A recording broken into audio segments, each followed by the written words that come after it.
आपके अपने YouTube channel अनुराग study class में दोस्तों आपका स्वागत है। ओके, अब दोस्तों आपका नेक्स्ट पेपर कक्षा 11वीं का इतिहास विषय हिस्ट्री का है 16 सितंबर को। ओके, तो हम क्या है हिस्ट्री विषय की तैयारी करने वाले हैं।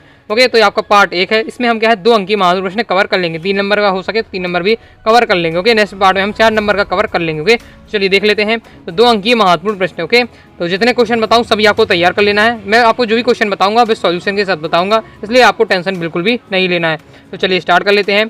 पहला दोस्तों आपका क्वेश्चन है मेसोपोटामिया शब्द का शाब्दिक अर्थ क्या है। ओके, चलिए देख लेते हैं। तो मेसोपोटामिया शब्द का आपको शाब्दिक अर्थ बताना है।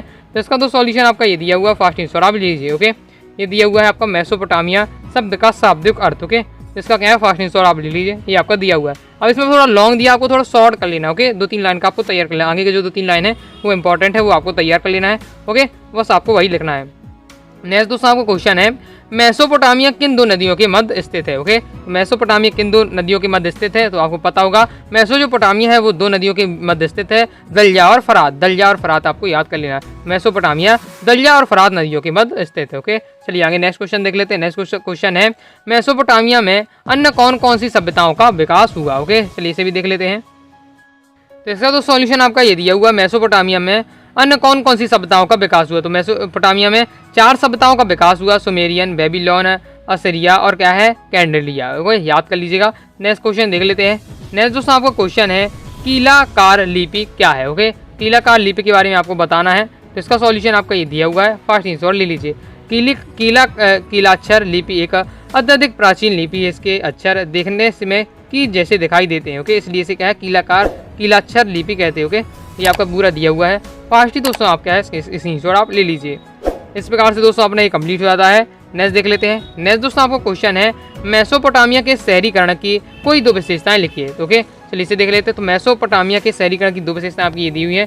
पहला है मेसोपोटामिया में शहरीकरण की विशेषताएं। ओके, आपका ये दिया हुआ है। पहला पॉइंट आपका ये दिया हुआ है इसमें माल की आवाजाही और संचार। मेसोपोटामिया में खाद्य समृद्ध लेकिन इसमें खनिज संसाधन कम थे। ओके, दूसरा आपका ये पॉइंट दिया है। तीसरा पॉइंट दिया हुआ है मेसोपोटामिया के शहरीकरण की विशेषताएं। तो इसका आंसर आप ले लीजिए।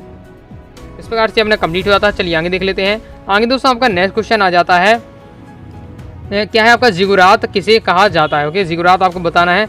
इसका तो सॉल्यूशन आपका ये दिया हुआ है, जिगुरात किसे कहते हैं। तो इसका भी क्या है फास्ट आंसर आप ले लीजिए। ये आपका दिया हुआ है जिगुरात किसे कहते हैं। ओके, जिगुरात का शब्द का तात्पर्य अर्थ है। ओके, शब्द का से तात्पर्य है ऊंचा बना। ओके, इस प्रकार से दिया हुआ है, फास्ट आंसर ले लीजिए। तो इस प्रकार से अपना कंप्लीट हुआ था। नेक्स्ट दोस्तों आपका क्वेश्चन है मारी और उर के बारे में लिखिए। ओके, चलिए इसे भी देख लेते हैं। इसका तो सॉल्यूशन आपका ये दिया हुआ है, मारी और उर के बारे में आपको बताना है। तो ये आपका दिया हुआ मारी किसे कहते हैं और किसे कहते हैं। मारी का विशाल राजमहल वहाँ के शाही परिवार का निवास स्थान था। साथ ही क्या है प्रशासन और उत्पादक विशेष रूप से कीमती धातुओं के आभूषण निर्माण का केंद्र था। ओके, और क्या था उन नगरों को कहा जाता है जहाँ सबसे पहले खुदाई हुई थी। ये आपका दिया हुआ है, फास्ट ही दोस्तों आप इसका आंसर ले लीजिए। इस प्रकार से दोस्तों अपने ये कंप्लीट हो जाता है। चलिए आगे देख लेते हैं। आगे दोस्तों आपका नेक्स्ट क्वेश्चन आ जाता है एक आश्रम क्या है। एक आश्रम आपसे पूछा जा रहा है। एक आश्रम आपका ये दिया हुआ है। एक आश्रम इसका तात्पर्य है कि एक बड़ी चट्टान का टुकड़ा होता है, परंतु इसका उपयोग यहाँ पर है मानव इकाइयों के लिए किया जाता है। ओके, ये आपका दिया हुआ है। इसका भी दोस्तों क्या है फास्ट आंसर आप ले लीजिए। ओके, चलिए आगे देख लेते हैं। अभी तक दोस्तों हमने क्या है वीडियो को लाइक नहीं है, वीडियो को लाइक करके चैनल को सब्सक्राइब जरूर करिएगा। कोई भी दोस्तों आपको डाउट हो कमेंट बॉक्स में आप जरूर पूछ लीजिएगा और टेलीग्राम चैनल को भी ज्वाइन करके जरूर रखिएगा, क्योंकि फास्ट इन्फॉर्मेशन आपको वहाँ मिल जाती है। ओके, चलिए आगे देख लेते हैं। आगे दोस्तों आपका नेक्स्ट क्वेश्चन है रोमन समाज की एक प्रमुख विशेषता लिखिए। ओके, आपको रोमन समाज की प्रमुख विशेषता आपको तैयार कर ली। तो ये दिया हुआ है यार रोमन समाज की प्रमुख विशेषता है एकल परिवार का होना। एक विशेषता क्या है रोमन साम्राज्य की प्रमुख विशेषता है एकल परिवार का होना। ओके, आगे नेक्स्ट क्वेश्चन देख लेते हैं। नेक्स्ट क्वेश्चन है आपका फ्रैंकिनसेंस क्या है। ओके, ये आपको पूछा जा रहा है। तो इसका सॉल्यूशन आपका ये दिया हुआ है।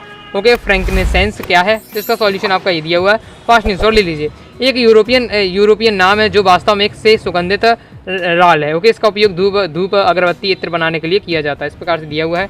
ओके, नाम ही से आपको पता चल जाता है। ओके, चलिए आगे नेक्स्ट क्वेश्चन देख लें। नेक्स्ट क्वेश्चन है रोमन शहरों की 2 विशेषताएं लिखिए। ओके, रोमन शहर की आपको 2 विशेषताएं लिखनी है। चलिए इसे भी मैं आपको बता देता हूँ। इसका सॉल्यूशन आपका ये दिया हुआ। ओके, अगर आपसे पूछा यार रोमन समाज की विशेषता लिखिए तो वो अलग है, रोमन शहर की विशेषता अलग है। इसमें शहर की विशेषता पूछी जा रही है और ये हमने क्या है समाज की विशेषता देखी। ठीक है, रोमन शहरों की विशेषता आपकी ये दी हुई है। जैसे पहला है प्रत्येक शहर में क्या है सार्वजनिक स्नानागार होते हैं। दूसरा है लोगों को उच्च स्तर के लिए क्या है मनोरंजन उपलब्ध होते हैं। ये है रोमन शहरों की विशेषता। ओके, कंप्लीट हो जाता है। चलिए आगे देख लेते हैं। नेक्स्ट दोस्तों आपका क्वेश्चन है मंगोल कौन थे। ओके, मंगोल कौन थे ये आपसे पूछा जा रहा है। चलिए इसे देख लेते हैं। इसका दोस्तों आपका जो सॉल्यूशन आपका ये दिया है मंगोल कौन थे। फास्ट ही दोस्तों आपको इसे क्या है स्क्रीनशॉट लेना है, इसे भी आपको पूरा तैयार कर लेना है, इंपॉर्टेंट है आपका। ओके, ये आपका दिया हुआ है मंगोल कौन थे। ओके, तो स्क्रीनशॉट आप ले लीजिए। इस प्रकार से दोस्तों अपने कंप्लीट हो जाता है। चलिए आगे देख लेते हैं। आगे दोस्तों आपका नेक्स्ट क्वेश्चन आ जाता है, चंगेज खान के पिता का क्या नाम था तथा यह किस कबीले के मुखिया थे। ओके, चलिए इसे भी देख लेते हैं। इसका तो सॉल्यूशन आपका दिया है, चंगेज खान के पिता का नाम क्या था, एसु जेईथा, और यह कियात कबीले के क्या है मुखिया थे। ओके, चलिए आगे देख लेते हैं।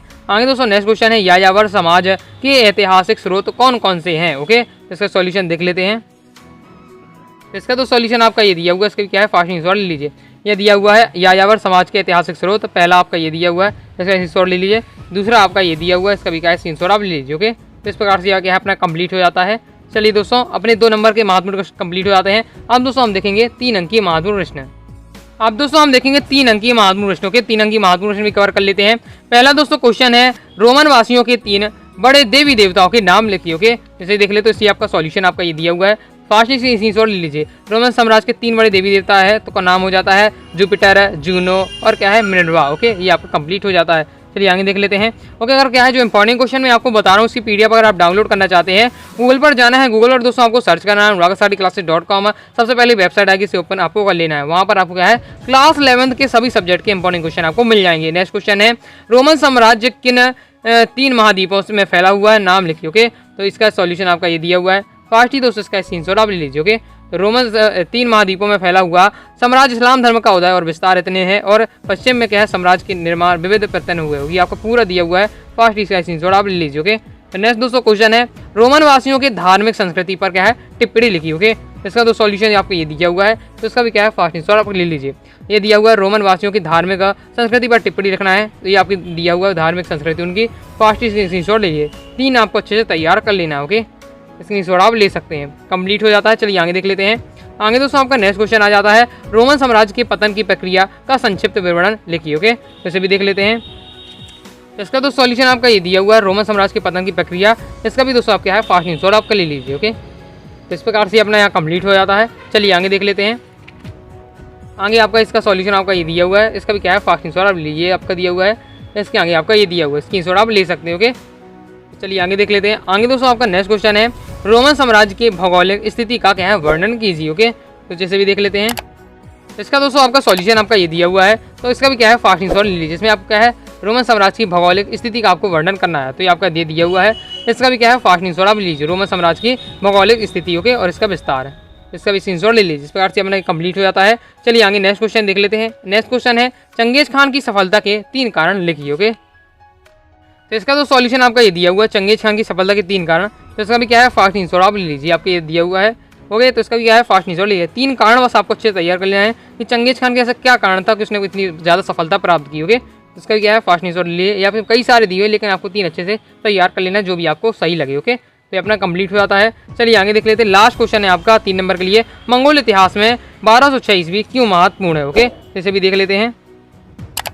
इसका तो सॉल्यूशन आपका ये दिया हुआ है, इसका भी क्या है फास्ट स्क्रीनशॉट आप ले लीजिए। मंगोल इतिहास में 1206 ईस्वी क्यों महत्वपूर्ण है, तो 1206 में तेमजुन के शक्तिशाली जमुका और नैमन लोगों का निर्णायक रूप से परास्त किया। इस प्रकार से दिया हुआ स्क्रीनशॉट ले लीजिए। इसके आगे भी देख लीजिए, इसके आगे आपका ये दिया हुआ है, ओके, तो फास्ट स्क्रीनशॉट आप ले लीजिए। ओके, इस प्रकार से अपना क्या है कंप्लीट हो जाता है। इस प्रकार से मैंने दोस्तों आपको महत्वपूर्ण 2 अंकीय और 3 अंकीय प्रश्न बता दिए हैं। नेक्स्ट वीडियो में आपको महत्वपूर्ण 4 अंकीय प्रश्न बता दूंगा। वस्तुनिष्ठ प्रश्न के लिए आप कमेंट करेंगे तो वस्तुनिष्ठ भी बता दूंगा। ओके, तो आई होप आपको वीडियो पसंद आएगी। वीडियो पसंद आए वीडियो को लाइक करके चैनल सब्सक्राइब जरूर करिएगा। कोई भी दोस्तों आपको डाउट हो कमेंट बॉक्स में जरूर पूछ लीजिएगा। ओके, और डाउट भी नहीं है तो प्यारा सा अपना कमेंट जरूर करिएगा। ओके, और टेलीग्राम चैनल को ज्वाइन कीजिए, टेलीग्राम चैनल को भी ज्वाइन कर लीजिएगा। मिलते हैं नेक्स्ट वीडियो में, तब तक के लिए बाय बाय।